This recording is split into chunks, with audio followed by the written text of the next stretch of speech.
Welcome back to Let's Draw Digital, the show where I teach you how to create digital illustrations. I'm your host, Joe Cadena. This is episode 4, Breaking It Down. Also, I think I'm going to talk about color. In this episode, we're going to talk about the drawing stages, color, and light sources. This is more of a preference thing. A lot of people won't need this, and that's fine. Some people can draw straight from their mind to the page. I wish I could do that. But this is my process on paper, and I transferred it over to digital. I start with the pencil layer. On paper, I start lightly with a blue color race pencil. So on digital canvas, I start with a pencil tool at a low opacity blue. You can use any color at any opacity if it helps. I just use this to lay out the structure and see the silhouette. After that, it's another pencil layer, this time in a dark gray. This layer is to iron out the features since the last layer was so rough. You can do another pencil layer if you want to refine it a bit more, but we'll move on to the inking layer, which I will switch to the pen tool. I don't like inking in pure black. I like to stick with that dark gray, but I can always change the layer color. Now that we have the inks all set, we can hide the pencil layers and move on to... There's so many ways you can color. Experiment and see what works for you. You can lay base colors and add separate lighting and shading layers. You can blend the colors and paint like using acrylic, oil, or watercolors on canvas. You can lay out block colors and blend them. See what works best for you.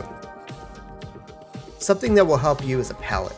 Some colors go together, some clash, some tones don't look great together with other tones. Let's look at this color wheel. You have primary colors, and then you have secondary colors, which are the combination of the primary colors. The complementary colors are the secondary colors opposite to the color that you picked, i.e. blue and orange, red and green, yellow and purple. And then you have tones, which is the amount of black and white added to the color. Stylistically, you want to keep your palette within the same tone range. If you have a pastel color scheme, adding pure black may throw the whole thing off, or maybe you want that kind of clash. It's a style choice. Where's your light coming from on your drawing? How many light sources are there? What color are they? How reflective are the surfaces?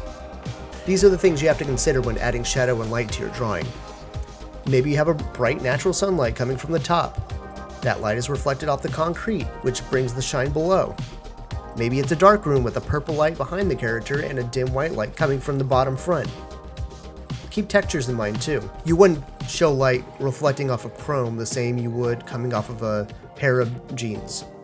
If you need help, use a reference, look online, or create your own. Okay, now let's draw.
Thanks for watching. Come back next time. It's going to be our last episode, episode 5, and we're going to be talking about how to create your own characters. See you next time.